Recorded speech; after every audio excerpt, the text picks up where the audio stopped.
Nah, telah diketahui bersama pada siang hari ini kami bersama Bapak Menteri Perhubungan, Pak Budi Karya Sumadi, didampingi oleh Pak Kakor Lantas. Ini lengkap ini, bintang 2-nya ada 6.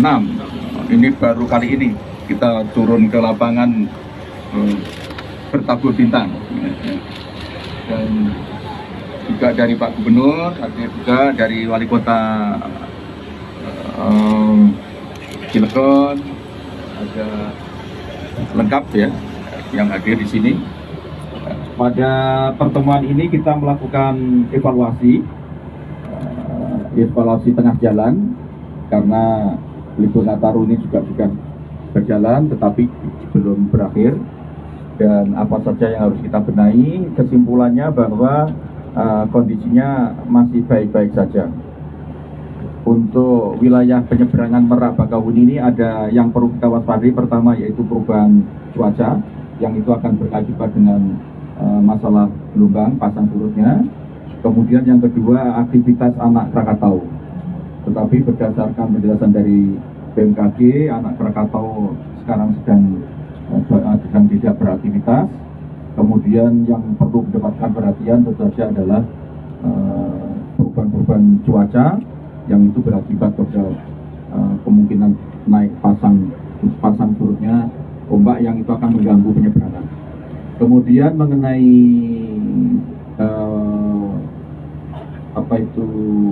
fasilitas dan kapasitas yang tersedia sekarang ini masih posisi aman, jadi masih di bawah 4, malah kondisinya masih lebih baik dibanding tahun lalu karena visi rasionya masih baik. Berapa tadi Pak? 3,4 ya? 0,3, mohon maaf, 0,3. Jadi belum mencapai 4, sehingga ini masih sangat aman. Insya Allah tidak akan ada kendala apapun. Tetapi tentu saja secara lebih detail Pak Menhub saya mohon bisa memberikan penjelasan, nanti akan ditambah di Pak Kakor Lantas, mungkin juga dengan yang lain. Saya silakan Pak Menhub. Terima kasih Pak Menko, Pak Kakor Lantas, Asisten Operasi, Sakri, dan juga teman-teman Polri lainnya, Gubernur, teman-teman BUMN dan Wali. Saya melengkapi apa yang disampaikan Menko tadi secara medis. Kalau dalam perjalanan sekarang ini di daerah Banten maksimal yang terjadi 0,4 isi rasio, toleransinya itu sampai 0,7, jadi masih lumayan lama, dan di Bang Aldi baru 0,3. Beberapa yang dipesan oleh beberapa teman-teman, ada satu konsep yang dibuatkan oleh KJP bahwa tidak ada pembelian tiket sejauh 3-4 kilo. Jadi tidak boleh. Jadi kalau begitu lewat dari 4 kilo harus beli. Oleh karenanya saya apresiasi dari Pak Kapolda yang memberikan jaminan pada saya juga minta tolong kepada Kapolda bahwa ketika sumbu itu tidak boleh melakukan perjalanan 2 hari sebelum tanggal 25 dan 2 hari setelah, dan juga nanti tanggal 1, tanggal 30, 31, dan tanggal 1 dan tanggal 2 tidak boleh. Minta tolong ke Pak Kapolda untuk difilter di rest area, karena kita harapkan tidak lolos ke sini maupun ke Jawa. Tahun lalu terjadi case di mana itu yang menjadi masalah. Mereka kompak, nggak mau naik, akhirnya macet. Tapi saya pikir untuk pengalaman saya ini, Kapolda sudah melakukan yang baik. Seperti arahannya Pak Kapolri, memang sinergi menjadi satu hal yang penting. Sekali lagi kepada Menhub,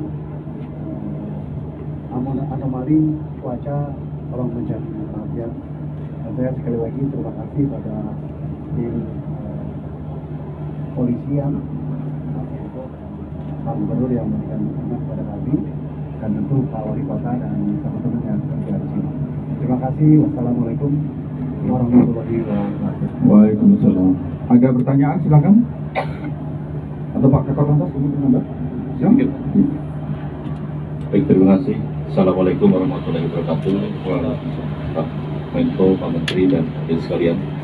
Evaluasi untuk kegiatan operasi Lilin 2023 sampai dengan hari kedua ini, kami tadi melihat situasi dari udara untuk arus lalu lintas menuju Merak, Jakarta Merak maupun sebaliknya dari Merak ke Jakarta.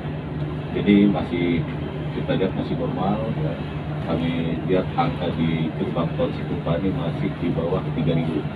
Artinya masih per jamnya di bawah 3.000. Artinya kita masih menggunakan situasi yang normal, belum melakukan delay sistem dan strategi-strategi untuk menahan sementara kendaraan yang masuk ke pelabuhan. Jadi terlihat juga di dermaga masih cukup longgar. Bu Ira, terima kasih. Visi rasio sudah baru sampai 0,3, artinya masih sangat normal sekali. Tentu ini semua ditentukan oleh masyarakat sendiri. Tadi dari Bu Ira tinggal 1,sekian% yang membeli atau yang masuk ke pelabuhan belum bertiket. Jadi tentu Pak Kapolda dan seluruh jajaran bersama-sama dengan SDT untuk scanning, ya. Karena apabila ada masyarakat yang tidak bertiket sampai ke pelabuhan, ini akan menghambat arus lalu lintas yang ada di belakangnya. Alhamdulillah angkanya sudah cukup kecil, tapi ini dimaksimalkan jadi 0% lah kalau bisa. Ini kerja keras kita untuk memperlancar arus lalu lintas yang akan masuk ke dermaga. Kemudian apabila ada kontingensi, kita juga sudah menyiapkan rentannya rencana kontingensi, ya. Apabila cuaca buruk mungkin dermaga itu kita sudah menyiapkan beberapa alternatif cara-cara bergerak yang akan kita lakukan. Saya kira itu. Terima kasih Pak Menko. Terima kasih Pak Kakor Lantas. Mas Eko, Pak Bu. Saya kira itu yang saya perlu ingatkan adalah bahwa sekarang ada kenaikan angka penderita COVID-19 karena ada varian baru, tetapi berdasarkan kajian dari Kementerian Kesehatan ini tidak membahayakan. Akan tetapi mereka yang akan mudik terutama atau nanti yang akan balik supaya tetap mewaspadai dengan mematuhi protokol kesehatan, terutama yang belum booster, atau bahkan yang belum vaksin. Jadi yang belum vaksinasi sebaiknya melakukan vaksinasi, dan juga yang belum melakukan booster mungkin 2 kali atau 3 kali sebaiknya juga melakukan booster. Karena bagaimanapun kita juga menghindari jangan sampai maunya bahagia, bergembira untuk libur Natal, Tahun Baru ternyata kena COVID-19. Dan Kementerian Kesehatan sudah menyiapkan di beberapa pos, termasuk mungkin di penyeberangan Merak Bakahuni, karena seluruh Indonesia disediakan 135 pos, dan di sana juga disediakan vaksin. Mereka yang ingin melakukan vaksinasi bisa di masing-masing tempat itu. Saya kira itu tambahan saya. Silakan, ada yang mau disampaikan?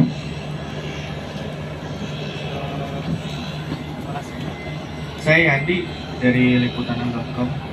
Tadi kan yang menjadi kekhawatiran dan harus diantisipasi di KSDP adalah anomali cuaca dan gelombang tinggi. Nah, persiapan dari kepolisian sendiri, karena kan kalau berbicara pengalaman sebelumnya, kalau sampai dermaga terjadi ditutup, itu kan terjadi antrian kepadatan sampai ke Cikuasata, sampai ke jalan tol. Nah, antisipasinya seperti apa? Itu pertama. Kedua, tadi pagi antara jam 7:30 sampai 7:30 itu ada penumpang yang mengeluhkan errornya scan barcode. Nah, ini juga kan beberapa tahun yang lalu juga sempat terjadi, bahkan kerap terjadi di saat arus mudik Idul Fitri di Pelabuhan Merak. Nah, kedepannya seperti apa biar keeroran scan barcode ini tidak terulang terus-menerus? Terima kasih.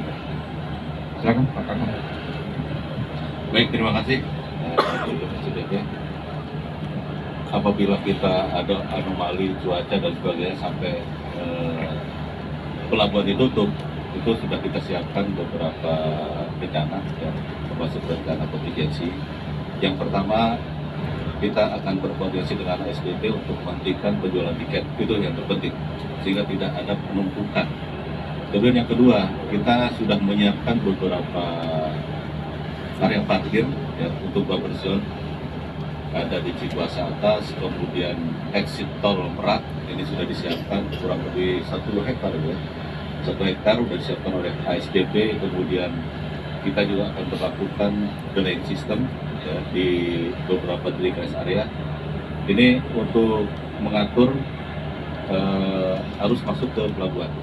Jadi pada saat ditutup dermaga, kita sudah siapkan area-area parkir. Nah, mungkin ini masih kurang, tentu kita akan melakukan beberapa pengaturan, ya, sehingga tidak numpuk nantinya ke dermaga. Kalau sudah numpuk di dermaga, mengunci, ini akan sulit untuk mengurainya. Saya kira itu. Jadi sudah siapkan juga. Ya, mudah-mudahan aja senario terburuk tadi tidak terjadi. Kira soal teknis saja Pak, saya dapat laporan dari ASDP bahwa kalau cuaca ekstrim seperti tahun lalu, Ciwandan itu sudah stay, dan Ciwandan itu lagunya terpecah, jadi tidak terpengaruh dengan cuaca ekstrim ini. Rendernya sudah insya Allah. Tahun lalu belum adanya itu waktu lebaran, dan itu juga menjadi HQ, sudah sama-sama tertentu kita di Ciwandan. mengenai barcode, Barcode silakan Pak. Mengenai barcode, kemarin ada beberapa kejadian tapi jumlahnya kecil, tapi kami sudah evaluasi dari segi kesisteman. Seharusnya probabilitas untuk barcode yang error akan kecil, tapi jika ada maka kami punya contingency di lapangan yang sifatnya sangat teknis, tetapi bisa kami atasi di lapangan. mungkin informasi BMKG tentang cuaca. Ya, silakan. Saya menyampaikan secara jelas. Mohon izin Bapak. Baik Bapak sekalian, mungkin perlu saya sampaikan bahwa NIO ini masih aktif ya Pak, masih hanya 1 saat. Jadi kemungkinan cuaca tahun ini lebih baik daripada tahun berikutnya. Tahun hari ini lebih baik yang kemarin ya, insya Allah. Karena juga ada beberapa blocking Pak, sistem di tekanan rendah di utara sama selatan, sehingga itu mendukung masa udara yang ada yang berangkat ke sana, sehingga di tengah-tengah Indonesia ini agak kering, sehingga musim hujan misalnya agak tertahan. Mungkin itu Pak. Terima kasih. Ya, ini Izin Bapak mungkin ya. satu lagi, kemarin kami dengan seluruh stakeholder yang ada di Pelabuhan Merak sudah membuat SOP bersama Bapak. Jadi SOP itu dilaksanakan ketika terjadi cuaca buruk, semua stakeholder yang ada di Pelabuhan Merak akan bergerak sesuai dengan SOP masing-masing. Mungkin itu Bapak. Terima kasih. Ya, saya kira jelas ya. Terima kasih. Pak Menteri, sedikit. Cukup?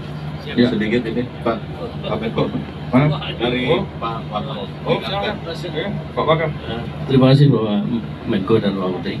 Untuk rekan-rekan wartawan terkait dengan operasi lilin ini, kepolisian tidak hanya melaksanakan tugas pengamanan Kapsel Dipcat Lantas, tapi kami juga mendukung pelaksanaan kegiatan mudik ini dalam aspek pengamanan pencegahan terhadap kejahatan jalanan. Ini bekerja sama dengan Pak Kapolda, khususnya di rest area. Ini diharapkan masyarakat tidak lagi menjadi korban pecah kaca, jambret, copet, dan sebagainya. Itu bahaya kita, supaya masyarakat melaksanakan liburan ini bergembira dan tidak merasa ada kekurangan. Demikian. Ya, terima kasih. Masih ada? Cukup? Saya kira demikian. Terima kasih.